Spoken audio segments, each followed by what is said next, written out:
Get full episodes of The Damage Report as a podcast on iTunes and Android, and you can watch the live show every weekday on YouTube TV.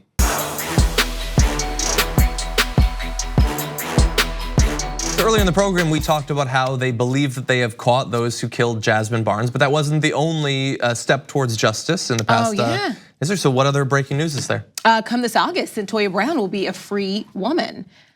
Governor Haslam announced this morning that he has granted full clemency. There are some conditions. Obviously, she's not being released immediately. She's going to be released in August. It's a long gap. She's available for release. It is a long gap. Can you imagine finding out that you'll be released like months and months in the future? You know, but I don't think that she's probably thinking of it like as compared to being released now. I think she's probably looking at it as compared to spending 51 more years. It's certainly good news. In prison, exactly. And she's going to be on probation for 10 years.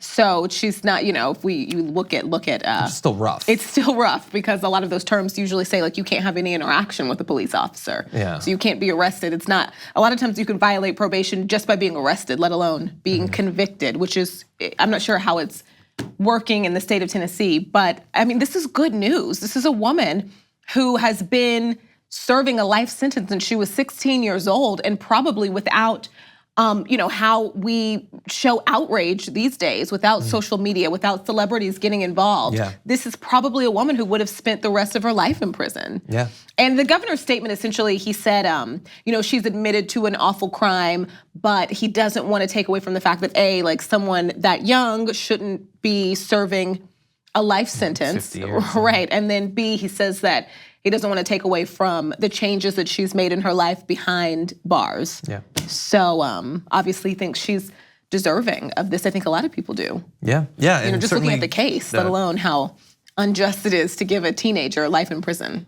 And not even considering all of the other circumstantial stuff around it, the context of it. Yeah, but this is the celebrities that helped out. Certainly, like, it's interesting that if there was no Twitter, would this have happened in the social media campaign around that? We don't know. I mean, Twitter is like 99% pure unfiltered evil, but every once in a while, it does a little bit of good. Yeah. Okay, so you've accomplished that, Twitter. Now go back to being evil. Right.